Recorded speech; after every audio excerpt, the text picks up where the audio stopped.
Pakistan's ousted Prime Minister Imran Khan has been caught in a political storm for the past several weeks. Earlier this month, he was arrested by paramilitary forces on corruption charges, released only after the Supreme Court stepped in.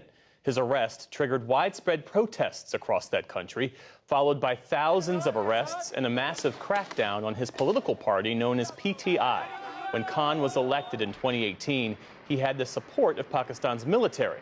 But Khan was removed in a no-confidence vote last year when he started criticizing the army leadership. He spoke to us early today from his residence in Lahore. I asked him what the last few weeks have been like, as he's been the target of the country's government. Right now, the situation is such that all my senior leadership is in jail. Today, one person who was hiding was the president of my party. They grabbed him and they put him in jail too. So over 10,000 of my workers are in jail. I'm pretty isolated here right now.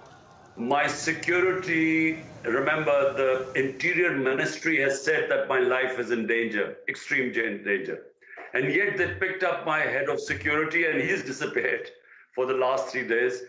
And my bulletproof cars which accompany me, they have impounded 2 of them. So the situation is such, I'm isolated, quite insecure. All my senior leadership in jail, or they have told them that, look, anyone who wants to come out, he has to renounce his membership of my party. You are facing criticism from all sides that your supporters were responsible for violence after they laid siege to military buildings. Did they go too far? Should you have done more? Could you have done more to stop them? Well, firstly, I didn't even know what was going on because I was thrown into jail. So 4 days, I had no idea I was cut off, no news, no mobile phone, nothing to know what was happening. The first I found out was when I was presented in the Supreme Court. And that's when the judge asked me, I said, for 27 years I've been in politics. We have never broken the law. We have always stayed within the Constitution. All our protests have been peaceful, which a political party is right. It's our right to protest peacefully. So what happened on this day? I have asked for an independent inquiry. The Supreme Court must hold an independent inquiry. We feel the arson was deliberately done. We feel that it was like Hitler in 1933 used the arson on the German parliament as a means to crack down on the communists, and he eliminated them. You're saying it wasn't your supporters who were responsible for the arson? Well, there are CCTV cameras. There should have been a proper investigation. How can you be judge, jury, and executioner and then go after the whole party? So 10,000 of your workers who had nothing to do with arson. There were only a few hundred people who possibly were involved. So this is an excuse really to go after the party. The army has said that those responsible for the violence will be tried under military law. The proceedings are held in military courts, on military installations. The courts are run by military officers. Do you believe that your supporters can get a fair hearing in that sort of environment? This is the end of our democracy. In fact, it's the end of our justice system. It means there is no confidence in Pakistan's judiciary. How will the Supreme Court allow this to happen? We are now standing on the brink where the entire democratic structure is being dismantled. And the final nail in the coffin of the democratic structure will be military courts. Pakistan has been directly ruled by the military for almost half its modern history, and most prime ministers, including you, came to power with the support of the military. How did you end up losing their backing? I think you need to ask the ex-army chief, because he gave a statement afterwards that yes, he was involved in toppling my government, and because he thought I was a danger to the country. And yet I worked with them. So what made him suddenly in the last 6 months decided to pull the rug under the feet of my government? What made him change horses and bring the setup? Only he can answer. At this point, do you want to curtail the army's power, or do you wish the generals would support you as they did before? No.